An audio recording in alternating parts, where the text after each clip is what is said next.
and a visionary prince to his swelling flock. As founder and minister of the United Church Science of Living Institute, Incorporated in New York City, he has an estimated 2.5 million followers around the country who believe completely in his message. He broadcasts that message across the country every day through 1,770 radio stations, and he produces his own videotaped sermons for telecast in 10 major markets throughout the country. He's candidly said, God wants you to have heaven and a Cadillac too. And the best thing you can do for the poor is not to be one of them.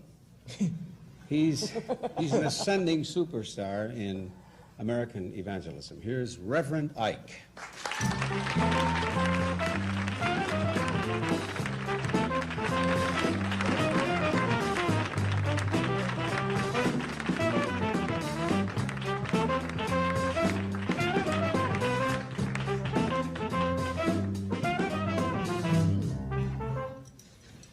Reverend Ike, what is your message? Well, my message can be described in the vernacular of the street sometimes.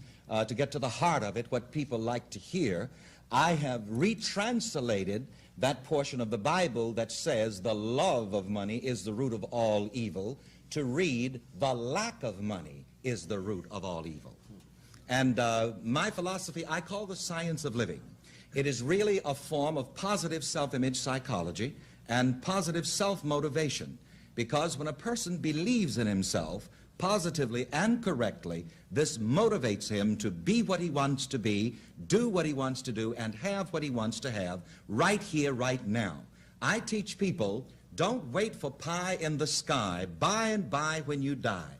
Get your pie now with ice cream on top.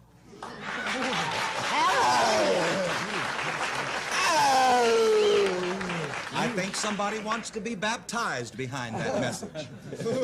You come before your gatherings in beautifully tailored clothes and wearing diamond rings, and look at the incredible watch you're wearing. Is that really necessary for delivering your message? Well, if the stuff I use doesn't work for me, I have no right to give it to other people. And of course, one of my slogans is, you can't lose with the stuff I use. If my message and the stuff I use does not prosper me, I have no business offering it to anybody else. And I think this is why my message has a popular appeal. You see, a lot of this other theological stuff that we've had crammed down our throats for centuries, you know, has not been working for people. But this stuff that I use, positive self-image psychology and positive self-motivation, is working, and it enriches a person. It causes a person to be successful and prosperous right here, right now.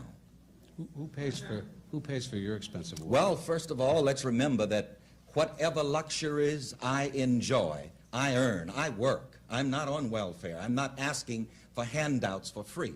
But I do have an expense allowance from the church. And the church pays for my wardrobe to the tune of about $1,000 a week. Your wardrobe costs that? Yes. Hooray. And I'm wearing plastic. You know, my church is probably the only church in the country where I could get a job as a minister because perhaps nobody else could afford me. And I tell my people, you know, I'm not cheap. What I'm giving is not cheap. My philosophy works, and it's worthwhile. It helps a lot of people. According to the available 1972 tax records, your followers contribute about $6 million a year. Oh, that's old information. For you to run your church. Now, is this true, though? Oh, since that time, it has increased.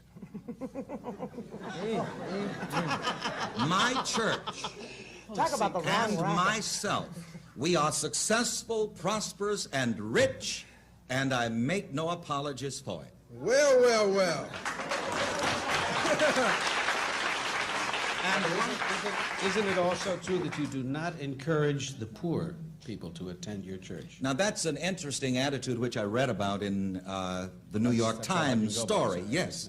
And what I say is this. I say to them, you cannot attend this church and remain poor, meaning that when people get turned on to this philosophy and begin to believe in themselves and become positively motivated, they will not remain poor. And I think that's where that misinterpretation came from. I see.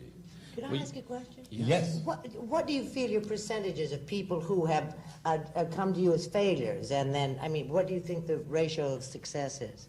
Well, I have never thought about it in those terms. It's like a physician, a doctor, for example. A doctor cannot approach his practice thinking that, well, I wonder how many failures am I going to have. The stuff I use will work, but the individual must work with it. Now, the stuff I use will not work for people who will not work with it. You know, I teach the person, believe in yourself, believe that you can be and do and have, and this will motivate you. But naturally, there are people that I don't help because they don't work with this philosophy. You see, here again in this philosophy, there's no big God in the sky to give people something, to give them handouts, or to drop riches down. I say that God is within you. The power and the potential that you need to be successful and prosperous are within you, and you have to work with that. But for those people who are spiritually and mentally lazy, and they don't want to learn how to use their own mind power, my philosophy will not work for them. Do you believe in God? Yes, I believe in God, But I believe that God is within the individual. I do not believe that God is apart from man.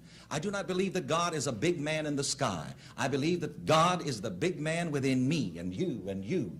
God is the big man within everyone, not a big man in the sky. But hasn't God become big business? Absolutely. If God is God, God's business should be the biggest. That's why my business is so big and so good.